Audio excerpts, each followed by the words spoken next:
안녕하세요. 인생 명작입니다. 인생은 우리에게 여러 가지 변화를 가져다 줍니다. 그중 하나가 늙음입니다. 하지만 늙음을 두려워하거나 부정적으로 생각할 필요는 없습니다. 오히려 늙음은 새로운 경험과 지혜를 선사하는 새로운 단계입니다. 오늘은 한 부자 노인의 편지를 통해 행복한 노후를 위한 이야기를 나누어 보고자 합니다. 나의 편지를 읽게 될 고마운 당신에게. 오늘도 자네들은 바쁜 하루를 보내고 있겠지. 하지만 아무리 바빠도 밥은 꼭 챙겨 먹게나. 여기까지 와보니 알겠더군. 비싼 돈으로 산 핸드폰 70%의 성능은 사용하지도 않았고, 나의 비싼 차도 70%의 성능은 필요도 없는 것이었고, 호화로운 우리 집도 70%의 면적은 비어있는 공간이나 마찬가지였으며, 옷과 일용품들 70% 또한 지극히 필요가 없는 것들이었소. 살아보니 인생은 경기장과 같더군. 전반전은 학력, 지위, 권력, 돈을 비기며 살아왔고, 그런 것들이 높고 많으면 이기는 것이었지. 하지만 후반전은 달랐다네. 전반전의 승리를 위해 청춘을 바쳤던 하나밖에 없는 몸. 혈압, 혈지, 당뇨, 요산을 낮추기에 후반전은 급급했지. 전반전은 나보다 높은 코치의 명령을 따라야 했고, 후반전은 나의 명줄을 잡고 있는 의사의 명령을 따라야 했다네. 이제야 알겠더군. 전반전에서 높이 쌓았던 모든 것들이 잘못하면 후반전에선 누릴 수가 없다는 걸. 하물며 경기도 중간에 쉼이 있었거늘 나도 쉬며 갈 것을. 전반전에서 앞만 보고 정신없이 살았던 날들. 이제는 씁쓸한 추억으로 남았소. 나의 편지를 읽는 아직은 건강한 그대들에게.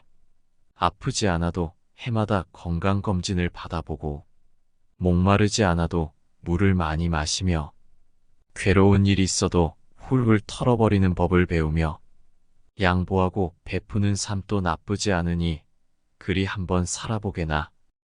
돈과 권력이 있다 해도 교만하지 말고, 부유하진 못해도 사소한 것에 만족을 알며, 필요하지 않아도 휴식할 줄 알며, 아무리 바빠도 움직이고 또 운동하게나.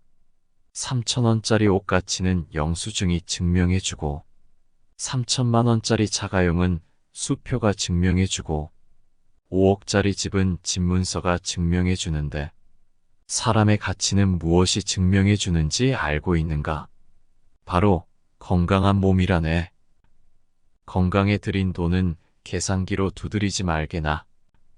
건강할 때 있는 돈을 자산이라고 부르지만, 아픈 뒤 그대가 쥐고 있는 돈은 그저 유산일 뿐이니, 세상에서 당신을 위해 차를 몰아줄 기사는 얼마든지 있고, 세상에서 당신을 위해 돈을 벌어줄 사람들 역시나 있을 것이요.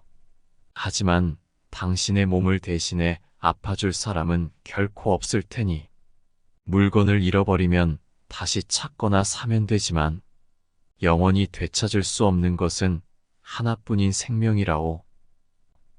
내가 여기까지 와보니 돈이 무슨 소용이 있겠는가. 무한한 재물의 추구는 나를 그저 탐욕스러운 늙은이로 만들어버렸다네. 내가 죽으면 나의 호화로운 별장은 내가 아닌 누군가가 살게 되겠지. 내가 죽으면 나의 고급진 차 열쇠는 누군가의 손에 넘어가게 되겠지. 내가 한때 당연한 것으로 알고 누렸던 많은 것들, 돈, 권력, 지위, 이제는 그저 쓰레기에 불과할 뿐. 그러니 전반전을 살아가는 사람들아, 너무 촉망이 살지를 말고, 후반전에서 살고 있는 사람들아, 아직 경기는 끝나지 않았으니 행복한 만년을 위해 지금부터라도 자신을 사랑해 보시라. 전반전에서 빛나는 승리를 거두었던 나는 후반전은 병마를 이기지 못하고 패배로 마무리 짓지만, 그래도 이 편지를 그대들에게 전할 수 있음에 따뜻한 기쁨을 느낀다네. 바쁘게 세상을 살아가는 그대들, 자신을 사랑하고 돌보며 살아가기를. 힘없는 나는 이젠 마음으로 그대들의 행운을 빌어주겠네. 이 편지를 읽고 어떤 생각이 드시나요? 인생의 후반전의 전반전보다는 더 나은 경기력을 보여주기 위해서는 나 자신을 먼저 알고 사랑하는 것이 중요하겠지요. 자신의 삶을 돌아보면서 과거와 현재를 비교하면 어떤 것들이 진정으로 소중하고 중요한지 깨닫게 될 것입니다. 하지만 우리는 아직 미래를 살아보지 못했기 때문에 현재부터 달라진 태도로 삶을 살아야 할 것입니다. 우리가 종종 놓치기 쉬운 가치들을 다시 인식하고 감사하는 것이 중요합니다. 돈이나 권력, 명예 등 물질적 풍요나 외적인 성공보다는 건강한 몸, 건강한 정신 같은 내면적 풍요와 건강을 중요시하세요. 돈이나 지위에 굴복하지 않고 소중한 순간을 놓치지 않고 그렇게 자신을 사랑하고 돌보다 보면 진정한 행복 속의 후반전을 치를 준비가 돼 있을 것입니다. 시간이 흐르면서 늙어가는 것은 자연의 법칙입니다. 하지만 그 늙음을 어떻게 받아들이느냐는 자신의 마음에 달려 있습니다. 나이 듦의 특징에 맞지 않게 젊은 사람들처럼 빠르게 움직이려 하면 그것은 오히려 자신에게 열등감을 가져다 줄 것입니다. 젊음을 부러워하다 보면 자신의 늙음이 비참하게 느껴질 것입니다. 이것은 주어진 상황을 부정적으로 바라보기 때문입니다. 그러니 우리는 주어진 상황을 긍정적으로 바라보는 법을 배워야 합니다. 첫째로, 나이 들수록 말수를 줄여야 합니다. 그러나 늙음은 자연스레 말을 많이 하게 만드는 법입니다. 왜냐하면 우리는 많은 것을 알고 있으니까요. 젊은이들의 미숙함을 보면 자꾸 가르쳐주고 알려주고 싶은 것입니다. 하지만 그 미숙함은 젊음의 특징입니다. 그들은 실수를 거듭하며 배워나가야만 진정한 지혜를 얻을 수 있습니다. 말로 가르쳐 주는 것이 아니라 그들이 직접 경험하면서 배워야 합니다. 그래서 우리는 가능한 그들이 틀린 것을 지켜보며 그들이 스스로 깨달아 나가길 기다려야 합니다. 그것이 바로 나이 든 우리의 지혜입니다. 우리는 욕심을 버리고 젊은이들이 시행착오를 겪는 것을 지켜보는 힘을 가져야 합니다. 둘째, 욕심을 내려놓아야 합니다.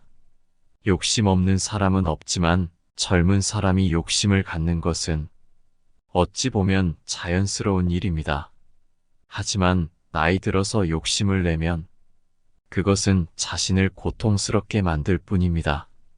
젊을 때는 10가지 계획을 세우면 10가지 다 시도해보지만 나이 들어서는 10가지 계획이 있으면 1개만 실행하고 나머지 9가지는 포기해야 합니다. 무리한 욕심을 버리는 것. 그것이 바로 노후를 살아가는 지혜입니다. 건강에 대한 욕심도 마찬가지입니다. 과로와 과식, 그리고 과음은 절대로 피해야 합니다. 젊을 때는 과로에서 쓰러지면 한번 힘을 모아 일어날 수 있지만 늙어서 과로에서 쓰러지면 그것은 우리에게 큰 부담이 됩니다. 가을 날씨처럼 비 한번 오면 추워지는 것처럼 말입니다. 음식이 맛있어도 과식은 금물입니다. 젊을 때는 과식해도 소화제 한 알로 괜찮아지지만 늙어서 과식하면 그것은 반드시 건강을 해칩니다. 그리고 마지막으로 과음 역시 금지입니다. 젊을 때는 술을 마시고 토해도 다음날 아침에 약 한 알로 괜찮아지지만 늙으면 그것은 절대로 허용되지 않습니다. 술을 즐기는 것은 괜찮지만 반드시 조절해서 마셔야 합니다. 셋째, 항상 베풀어야 합니다. 1,000원을 내든 500원을 내든 어떤 모임이든 어디로 가든 10원이라도 항상 돈을 넣는 연습을 하셔야 합니다. 손자를 위해 걸음을 주는 것이지요. 할아버지 할머니 지은 복이 손자에게 간다라는 말이 있습니다. 어떤 모임이든 어떤 행사든 큰 돈을 내야 하는 것이 아니라 자신이 사용하는 용돈에서 1,000원이든 500원이든 항상 돈을 넣기 시작해야 합니다. 또 어떤 일이 있어 돈을 받게 되면 그 중에 일부를 다시 베풀어야 합니다. 이것이 바로 자신과 자손을 위한 복을 쌓는 행위가 됩니다. 돈이 생기는 대로 자꾸 베풀어야 하는 것입니다. 이렇게 베푸는 행동을 통해 우리는 더 큰 행복을 얻을 수 있습니다. 이렇게 살아가다 보면 우리는 어느새 젊은이들에게 자랑스러운 선배, 그리고 지혜로운 어르신이 되어 있을 것입니다. 그럼 우리 모두가 이런 노후를 맞이할 수 있기를 바랍니다. 오늘의 영상이 여러분의 일상에 조금이나마 도움이 되었기를 바랍니다. 더 유익한 영상으로 찾아뵙겠습니다. 감사합니다.